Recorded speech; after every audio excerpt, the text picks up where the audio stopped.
আচ্ছা দেখো তো সয়াবিনের এই রেসিপিটা তোমাদের কেমন লাগে।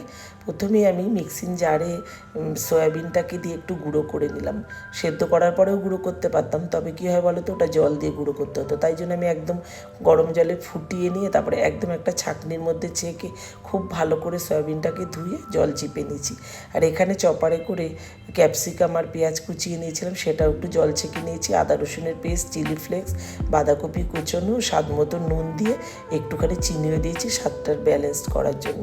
তারপরে এখানে ময়দা আর অ্যারারুট দিয়ে একটু বাইন্ডিং করে একটুখানি সয়া সস দিয়ে ভালো করে মেখে এইভাবে কিন্তু আমি আকার দিয়ে নিয়েছি। গোল করেও করতে পারো, তবে একটু চ্যাপটা করে নিলে ভাজাটা বেশি ভালো হয়।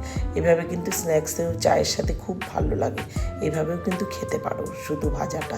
তারপরে তেলের মধ্যে আবারও দিয়ে দিলাম আদা রসুনের পেস্ট দিয়ে, তারপরে একটু ভাজা ভাজা হয়ে যাওয়ার পরে তারপরে এখানে কাঁচা পাকা লঙ্কা চিড়ে দিয়ে দিলাম, স্বাদ মতো নুন দিয়ে দিলাম।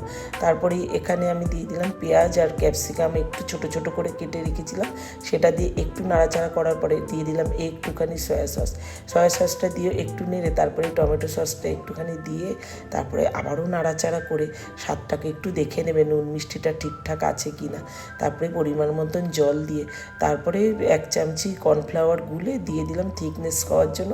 সবশেষে আমি দেখো বড়াগুলোকেও দিয়ে দিলাম। আর সবশেষে মশলার মধ্যে আমি দিলাম জিরে, মরিচ আর গোলমরিচের গুঁড়ো। লাঞ্চ থালিটা কেমন লাগলো জানিও। সার্ভ করেছিলাম জিরে রাইস দিয়ে, পাশে কিন্তু ওটা ছিল চিংড়ি মাছের বড়া। কেমন লাগলো জানিও। আজ সেটা